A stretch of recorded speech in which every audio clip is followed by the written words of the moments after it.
Hi, I'm Andy the Northern Diver and welcome to another edition of our weekly blog. In this episode we're going to be giving 5 top tips on how to be a great scuba diver.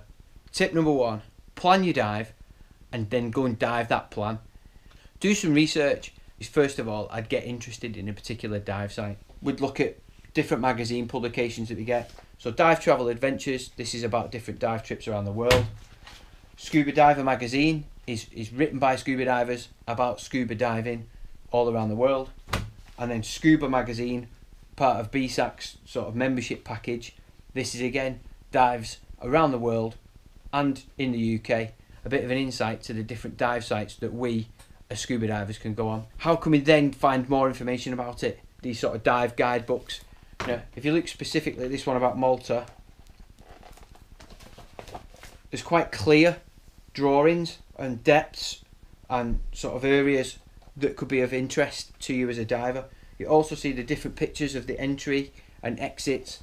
There's quite a good write-up about what you can find, where you can park, you know, where you can get your gas supplies and food, and what you can find on that dive site. So a specific guidebook to the area that you're going diving, that's going to help you plan that dive. And once you've planned that dive, you need to go and dive it. Number 2, in planning your dive, you'll realise what kit and equipment you'll actually need. And what you don't want to do is take too much of everything with you so you look like a Christmas tree. Hi, I'm Andy the Northern Diver and this is the Scuba Christmas tree.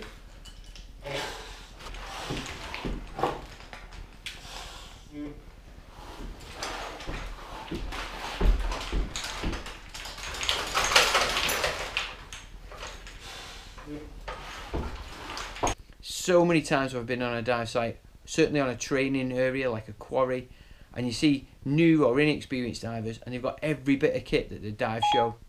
I don't have an answer for that. Is there something else I can help with? No, there's nothing else you can help with. Just let me carry on with my video, that'd be great. Yeah, so many a time I've been out on a dive site and seen new or inexperienced divers and they've got everything they could possibly get from a dive shop that's just a bit of gadgetry, and they think it's great because they spent several £1,000,000 on loads of clips and bits of kit that they have no need for on that dive whatsoever. When you're planning your dive, you need to make sure that you plan the right kit and equipment and you don't look like this.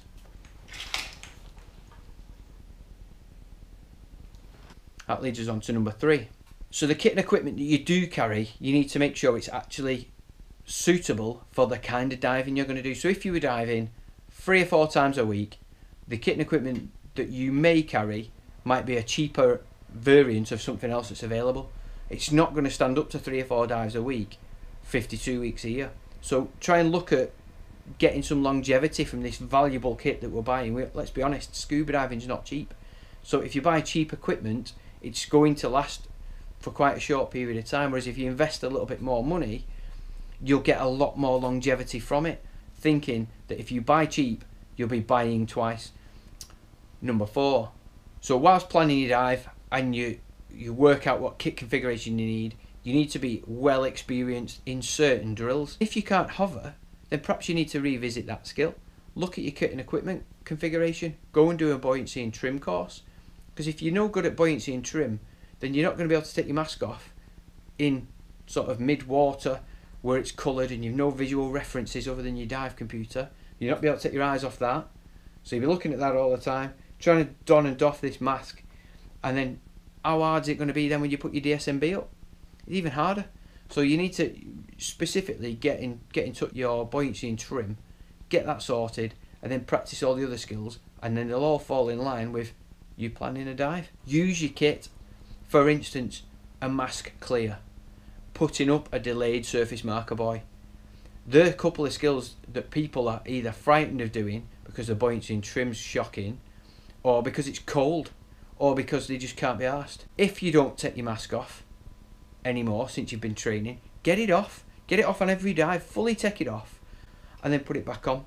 That way, if you're well practiced in it, when it actually gets kicked off, if you carry a spur, you can get that on and find your mask that's just been kicked off, and you're not too sort of unaware or unfamiliar of taking it off and putting it back on, that it's too daunting for you that you lose all control while you're under the water. If you're trained in the use of a DSMB, get it out. How hard is it to put a DSMB up and stay pretty much in the position in the water that you were in before? It's solid, but it gets easier the more you practice it. So practice it in the pool. Don't be frightened of going on pool sessions with your dive club. Keep going and keep practicing in 2 or 3 meters of water until you're absolutely nailed it. Then go in the shallows within your local dive quarry and keep practicing it in there, and then move to deeper and deeper waters, and be quite happy to put it up in 20 meters of water whilst hovering.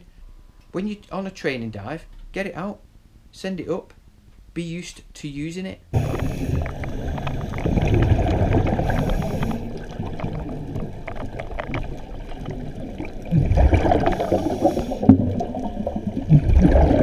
And number 5, look at your kit and equipment and try and streamline it, simplify it.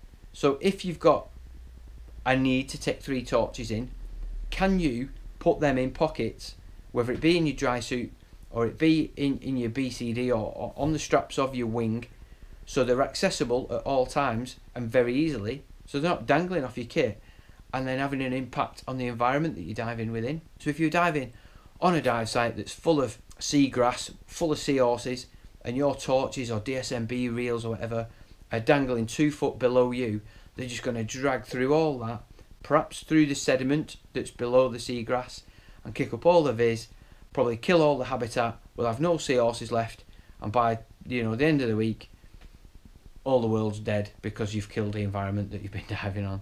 Hope it's been of some use to you, this video, and it gives you enough insight into how you plan your dive, what kit you take on your dive, what kit you buy to use on those dives, how you store it, and how well practiced you are with it. And in turn, I hope that gives you a much better dives and encourages you to keep diving forever. Thanks for watching. If you've enjoyed this video and you think it's of some use to you, please consider giving us a like, so a nice big thumbs up.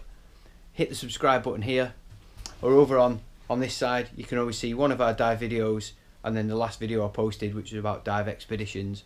Hope to see you on the next one. See you on Insta.